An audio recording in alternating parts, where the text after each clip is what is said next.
Hey, what's going on, everybody? B Swift, Indianapolis Motor Speedway, and we're getting you ready for a big race May 14th. But right now, I am here with Rod Reid. Rod Reid, Force Indy, man. Talk to me about what Force Indy is and why it's important to the culture. Well, I tell you, it's so important because there really are. We're the only team, African American owned, where you can see brothers who are working here in the entire IndyCar paddock. That's sad. It's really sad on one hand, but we're really glad to represent. And I think in the long run, what we hope to do is to have an influence on young people, so they may say, hey, you know what, I could be a mechanic, or I could be an engineer, I could be a race car driver, because I've seen someone who looks like me that's out there. So I think we are a force to be reckoned with, and that's what's so important to us, is to make sure that we can do something for the young folks. And I think that's dope because you're an influence. And again, like you said, as a kid, I remember sitting behind the wheel. Oh, I'm a race car driver going fast in my brain, but I've never seen anybody that looked like me. Never seen nobody who represented me behind some of these cars. And today, to be able to come to the Motor Speedway, see a black team that's doing the pit, see a guy that's driving, it's like, oh, snaps, I might have a chance, or my son or my daughter might have a chance at doing this. And I'm sure that's what people are thinking in their head. Now, your car, the number 99, you got Ernie Francis Jr. as your driver. Talk to me about him and what you've seen in him to say, you know what, we want to give you this shot, young man. Well, you know, Ernie has really earned a reputation of being an excellent racer. He is actually a 7-time Trans Am champion. And that's a different series. It's a sports car. But he started racing when he was like 4 years old. Oh, wow. And he won his first championship when he was like 16. So he knows how to race. He's got a lot of things that we could do to make him better, because the team, we're all learning. But the one thing that I can say that as he's starting to get used to open wheel racing, and the more you watch this, you realize that these cars have wings front and back. Yep. And that means if you think about an airplane wing turned upside down, gives it downforce so they can, you know, sort of stick to the ground. He's learning how to drive those cars, and that's a hard thing to do coming from Trans Am and sports cars. So our learning curve is really, really steep.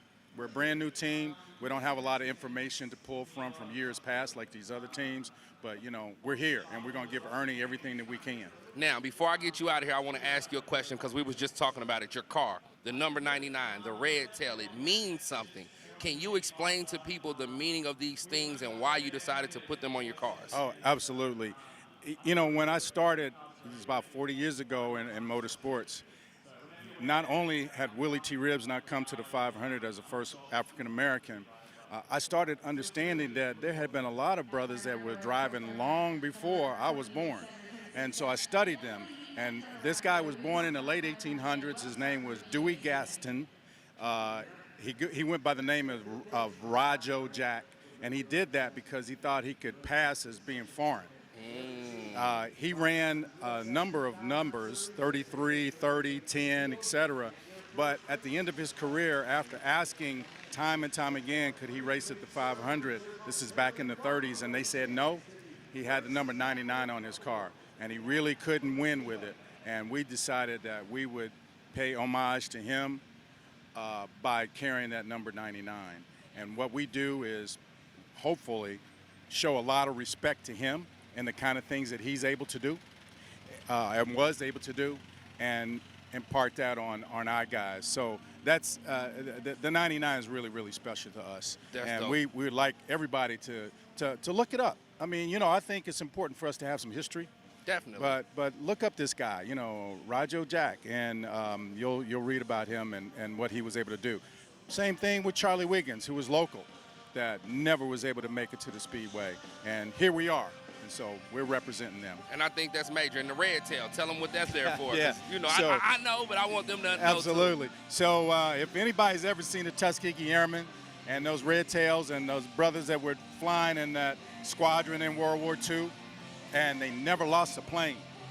Never lost a plane. Never. And that's what I really admire, what they did and how they honored our country, and they came back here and still got discriminated. So we thought, once again, let's pay some respect to those who've come before, and that's why we have the red 99. And that's what I love about this. Listen, Force Indy, a force to be reckoned with.